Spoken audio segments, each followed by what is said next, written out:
All right, fellow explorers, welcome back to another deep dive. Great to be here. Today, we're journeying into, well, the really profound world of Thai Buddhist masters, specifically the sacred art of amulet creation. We've got a stack of incredible sources, really focusing on a figure who commands just immense reverence. Luang Por Sākon Manuññō. A hugely significant figure. Absolutely.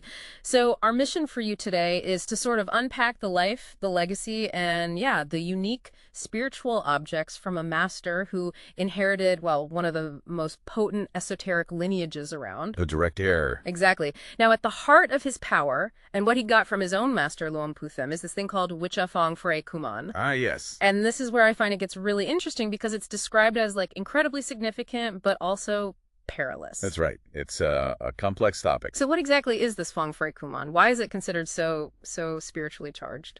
Well, what's really unique, you see, is that Phong Phrae Kuman isn't just, regular sacred powder.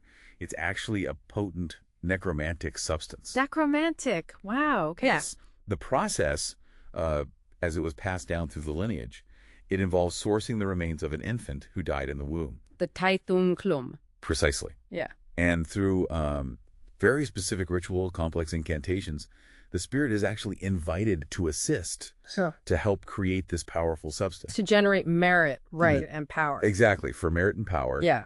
But the dangerous part, it comes down to the master's own spiritual strength, their Falong Jit. Okay. If the master lacks that absolute control, that power, the spirit itself can actually bring misfortune. It requires immense spiritual discipline. So Luang Por Sakorn, he inherited this. He did. He received a significant amount of Luang Pu Tim's original Phong Phrae Kuman, and he used it carefully in his own amulets. So that ensures a direct continuation of that legendary power. Absolutely. A direct, potent link. It really speaks to the trust Luang Pu Tim placed in him.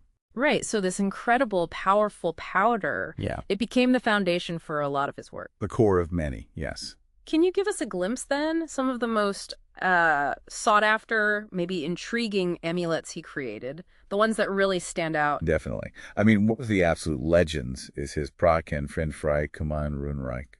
The first edition from 1987. Okay, the first one. Yeah, this was pivotal. It had a high concentration of that original powder. It basically cemented his reputation right away as the true heir. And what's it known for? Primarily loving kindness, charm, attraction, and great fortune. Mahasane, Mahaniyom. Okay, what else? Well, then you have the really seminal, world-famous Pra Kroo and Pra from 2001. The Ringing Buddha, right? That's the Pra Kroo, yeah. Yeah. Believed to bring healing, prosperity. And these weren't just symbolic. They were forged from really powerful metal alloys.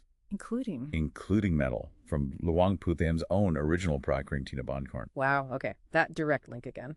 Exactly. And the premium ones. They're actually filled with the Phong Phrae Kuman powder and sacred hairs from both masters. Incredible. Anything different, maybe for protection. Oh, certainly.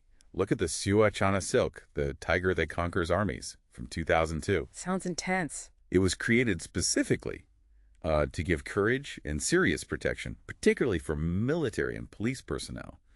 Kongrapan Chatri power. Makes sense. Or, for something else entirely, the Payatal Ruan Ruai Danjai, the instant wealth tortoise amulet from 2006. Oh, tortoise for wealth. Inspired by a divine vision he had, apparently. A vision of abundance leading to instant prosperity.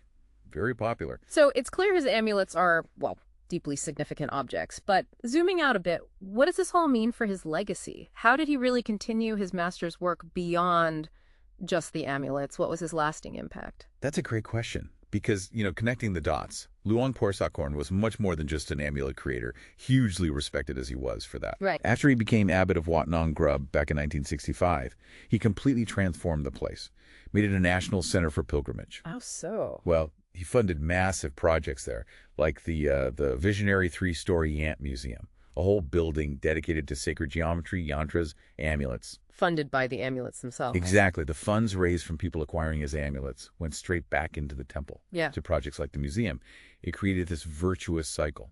That's amazing. And then, perhaps the most profound thing, his passing in 2013, he was 75. Yes. His mortal remains, they didn't decompose. Seriously? Yes. It's a phenomenon known as having an indestructible body. In Thai Buddhism, this is seen as, well, the ultimate proof of a monk's incredibly high spiritual attainment. Their Phalangiat. Wow, so like a final confirmation. Pretty much a final miraculous confirmation of his sanctity, his spiritual power, and by extension, the sacred power imbued in his amulets. It really cemented his legacy, not just as a creator, but as like a living bridge to that whole powerful spiritual tradition. What an incredible deep dive. Luang Por Sākon Manuññō. He truly preserved and really continued such a profound spiritual heritage. His amulets feel like tangible links to that power. They really do. So for you, the listener, maybe here's something to think about. In a world that's always changing, trends come and go, what does the enduring veneration of sacred objects like these amulets tell us about our sort of timeless human quest? Our search for blessing, for protection, for that deeper spiritual connection, something to mull over.